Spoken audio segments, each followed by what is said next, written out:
Every single minute, over 500 hours of video are uploaded to YouTube. That's 20 million videos per day. If Google is the most visited website on the planet, YouTube is the second most visited website on the planet, with over 52 billion monthly visits. If someone tried to watch every video on the platform, it would take them over 300,000 years. And buried inside that avalanche of content are the real people, the real human beings who figured out how to rise above all of it.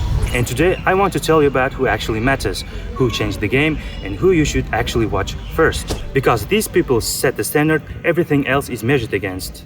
We are going across 7 niches: streaming, science, tech, cars, gaming, commentary and documentary, and one final category with only one person in it, and that person basically created that category. Let's start with streaming. Darren Watkins Jr., aka IShowSpeed, is the most improbable success stories on the internet. He started streaming during COVID lockdowns as a teenager in Cincinnati with almost no viewers.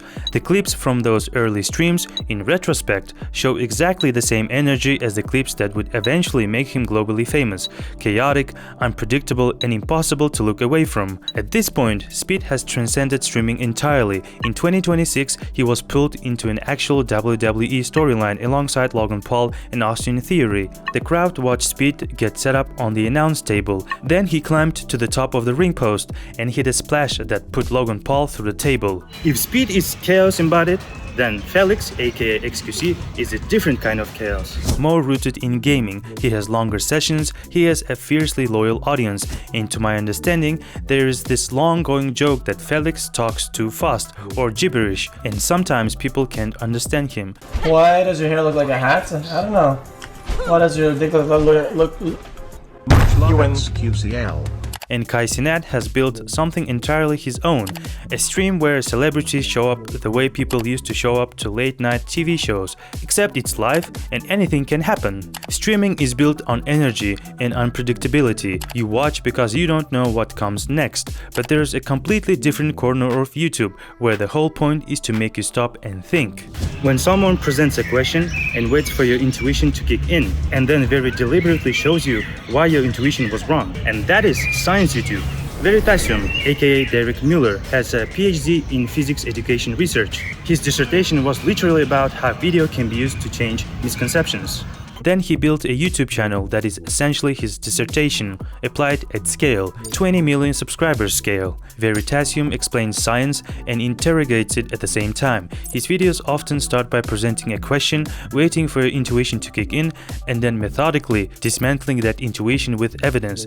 It's one of the most effective educational techniques in existence, and he executes it better than almost anyone else online. If you watch a Veritasium video and feel dumb at the beginning and smart at the end, that was the whole point. Kurzgesagt is the most beautifully animated channel on Earth. Dense ideas made visually intuitive, with a particular obsession with black holes and the scale of the universe that somehow never gets old. Mark Rober is a former NASA engineer who combines engineering, storytelling, and spectacle in a way nobody else does. The videos are big, carefully produced, and they tend to end with something exploding or a world record being broken. It would be a crime not to mention Vsauce, because Michael gives me Vegapunk vibes. If Science YouTube teaches you to question your assumptions about how the world works, then Tech YouTube does the same, except it's all about devices. Marques Brownlee was only 15 years old when he started filming tech reviews. Nobody knew he was building something significant, neither did he. But here we are. 18 years later, he has over 20 million subscribers. And the subscriber count isn't even what made him powerful. What made him powerful is that other tech YouTubers measure themselves against him. Companies listen to his reviews. When MKBHD says a product is bad, people pay attention, sometimes enough to actually tank a product launch. The Humane AI pin is the clearest example of that. Arun Maini, aka Mr. Who's the Boss, has actually surpassed MKBHD in subscriber count at this point, but Mr. Who's the Boss is built on a broader appeal and more viral packaging and ton of animations. He's better at reaching people who don't already consider themselves tech enthusiasts. And Linus Sebastian at LTT is the gold standard for PC hardware. If you're into building rigs, water cooling, or anything DIY, that's required watching. I also forgot to mention that MKBHD has a different channel where he reviews cars. Cars and tech have never been closer, which is why the next person on this list probably won't surprise you. Douglas Demuro changed car YouTube by being the most thorough. He created the dog score, a numerical rating system that became a meme, then became genuinely useful, then became an actual reference point people use when buying cars. It's a strange arc for something that started as a bit. His format is straightforward. He reviews every single quirk and feature of a car, no matter how minor. That obsessive specificity is exactly what made his channel enormous, and he then took that audience and launched Cars and Bits, his own car auction platform, turning a YouTube following into a functioning business. Matt Watson and CarWow are worth mentioning, one of the most watched car review operations in the world by sheer view count, built around head-to-head drag races and accessible reviews. And Top Tier deserves acknowledgement, simply because this is the best car show ever made. They stopped producing the original format, but nothing that came after has matched what Jeremy Clarkson, Richard Hammond and James May built. Car YouTube is really about obsession, caring way too much about the details of the thing, and somehow making other people care too. And that's honestly not too different how gaming YouTube works, because the people who built that space were just the people who cared too much about gaming and just pressed record. If we want to understand gaming YouTube, where it came from, what made it explode, we have to start with Felix Kjellberg, aka PewDiePie. He was the most subscribed individual creator on YouTube for the better part of a decade. He spent years in a very public, very chaotic subscriber war with T-Series, an Indian music corporation, and even though he eventually lost that race, the fact that millions of people genuinely cared about it says everything about how much he meant to the platform. He became the first individual creator to reach 100 million subscribers, just one guy in a room making videos. People didn't watch him because of production quality or tight editing. People watched him because he felt real. He was funny even without trying. A huge chunk of YouTube gaming as we know it exists because of him.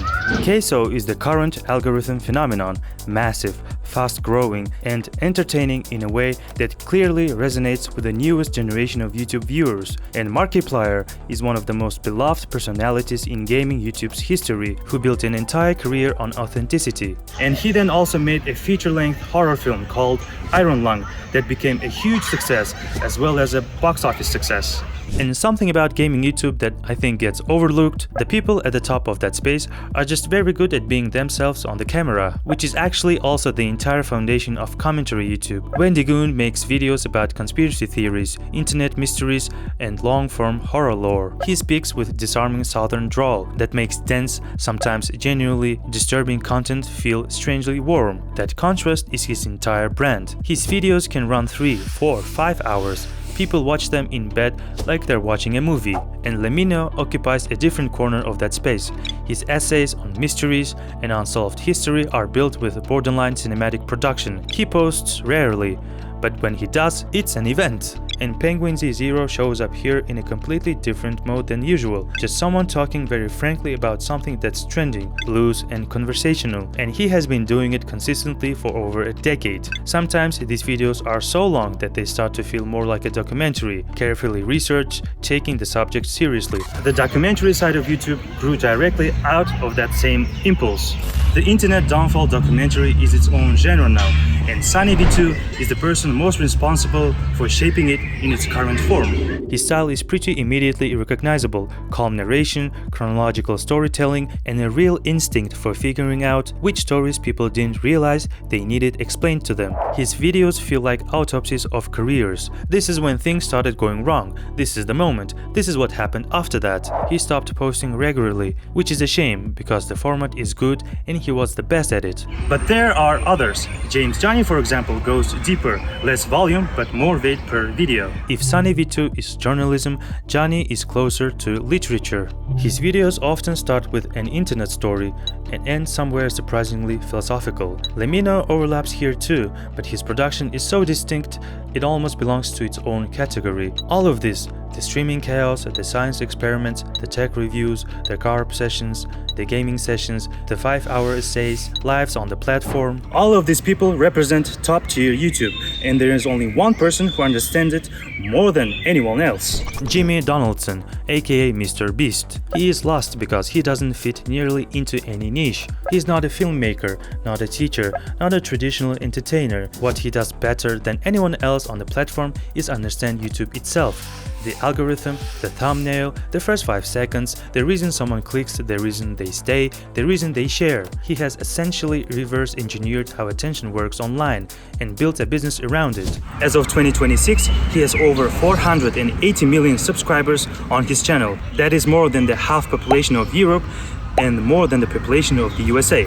You can argue about whether his influence on the wider creator economy has been good or bad, but that's a longer conversation for another video. 7 niches, more than 20 creators, and 1 platform to rule them all. YouTube is 21 years old as a mainstream platform. It has produced more hours of content than any television network in history. It launched careers, created entirely new media formats, and it still has more potential than most people realize. And before we finish, let me talk about Casey Neistat and Peter McKinnon. Casey Neistat is the kind of creator people watch no matter what. He could make a video about missing a flight, fixing a broken camera, or just walking through New York City, and it still will feel like something. And a lot of that came from his energy, restless, creative, and completely genuine on camera. Peter McKinnon, on the other hand, became almost the opposite kind of channel. Where Casey made you want to pick up a camera and go live an interesting life, Peter made you want to learn how to actually shoot it. His videos became huge because he explained filmmaking, photography, and editing in a way that was actually accessible. For a whole generation of creators, Peter McKinnon was basically YouTube film school. They are also the people who I learned English from, or at least how to speak it. And if you like this video, you know the drill. Help me out by subscribing and commenting. See you around.